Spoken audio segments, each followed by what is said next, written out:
તો હાલમાં બે કેબિનેટ મંત્રીઓ જે પરિસ્થિતિ છે ભારત પાકિસ્તાનની તે મામલે થોડી જ વારમાં પત્રકાર પરિષદ કરવા જઈ રહ્યા છે। આપ જોઈ શકો છો સીધા જ આ પત્રકાર પરિષદમાં અરુણ જેટલી, રવિશંકર પ્રસાદ પત્રકાર પરિષદ સંબોધી રહ્યા છે। My apologies for being late. It's quite late in the evening, but very stoical you have been, and what a day it has been. As you know that the cabinet and the CCA met this evening, and they have taken many important decisions. To brief you on those, we have with us Honorable Minister of Finance and Corporate Affairs, Sri Arun Jaitley ji, and Honorable Minister for Law and Justice and Electronics and Information Technology, Sri Ravishankar Prasad ji. First, Honorable Minister for Finance will brief you, and some of the topics will be explained by Sri Ravishankar Prasad ji. Over to you, sir. मैं दो तीन categories के items है वो बता देता हूं, उसके बाद कुछ ऐसे स्पेसिफिक आइटम्स है रवि जी उनके बारे में बताएंगे। जम्मू कश्मीर के संबंध में दो प्रमुख निर्णय, एक amendment of the constitutional application to Jammu and Kashmir order 1954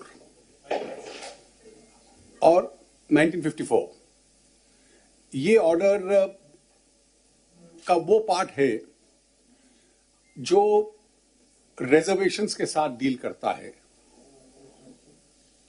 और ये रिजर्वेशंस वाला प्रावधान अभी तक 1993 का पारित हुआ जो 97th कॉन्स्टिट्यूशनल अमेंडमेंट था आर्टिकल 16 के संबंध में, और उसके बाद वाले कुछ ऐसे प्रावधान जो जम्मू कश्मीर के अंदर लागू नहीं किए गए। आज मंत्रिपरिषद ने माननीय राज्यपाल जी की स्वीकृति के साथ उनको जम्मू और कश्मीर में लागू करने का निर्णय किया है। दूसरा, जो जम्मू और कश्मीर रिजर्वेशन एक्ट है 2004 का, जिसमें कास्ट बेस्ड रिजर्वेशन के अतिरिक्त बैकवर्ड एरियाज को भी रिप्रेजेंटेशन था और उनके लिए भी आरक्षण था, और ये इसलिए था कि जो लोग देश की सीमा के साथ रहते हैं, क्योंकि उनके जीवन में काफी उथल पुथल रहती है, तो उनको आरक्षण दिया जाए। तो अभी तक 2004 से वो केवल लाइन ऑफ कंट्रोल के साथ रहने वाले लोगों के लिए आरक्षण था, और जैसा आपको मालूम है कि लाइन ऑफ कंट्रोल ऊपरी हिस्सों में है, इंटरनेशनल बॉर्डर के साथ जो रहते हैं उनके लिए आरक्षण नहीं था। हालांकि दोनों की परिस्थिति लगभग एक जैसी है। तो आज उस एक्ट को अमेंड करना एक ऑर्डिनेंस के माध्यम से, और उस आरक्षण को इंटरनेशनल बॉर्डर के साथ रहने वाले लोगों पे भी लागू करना, ये एक प्रमुख निर्णय मंत्रिपरिषद ने लिया है।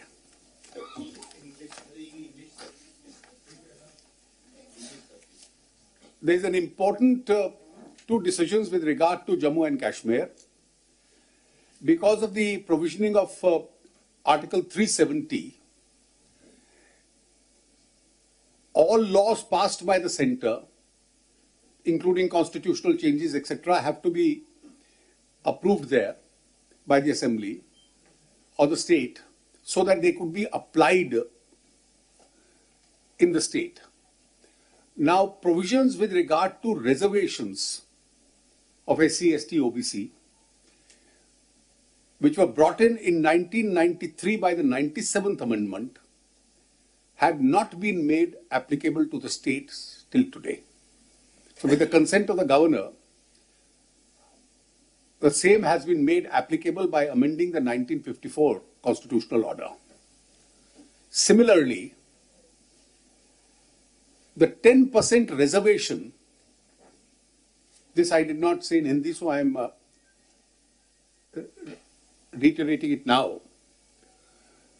meant for economically weaker sections, which was the constitution amendment passed recently, has also been made applicable to the state. There is a third change, that the reservation for certain areas which conventionally people have lived a disturbed life because they are on the national borders or the line of control. Under the 2004 Jammu and Kashmir Reservation Act, that reservation existed only for those living next to the line of control. The same criteria will now apply and be applicable to those living next to the international border.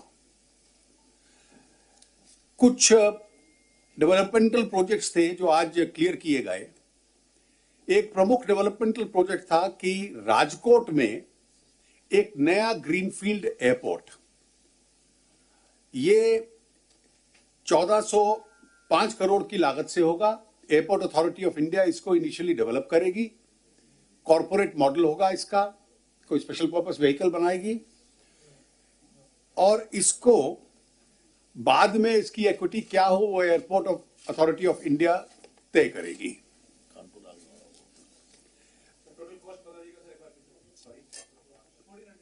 अब इसका 1405 करोड़. दूसरा,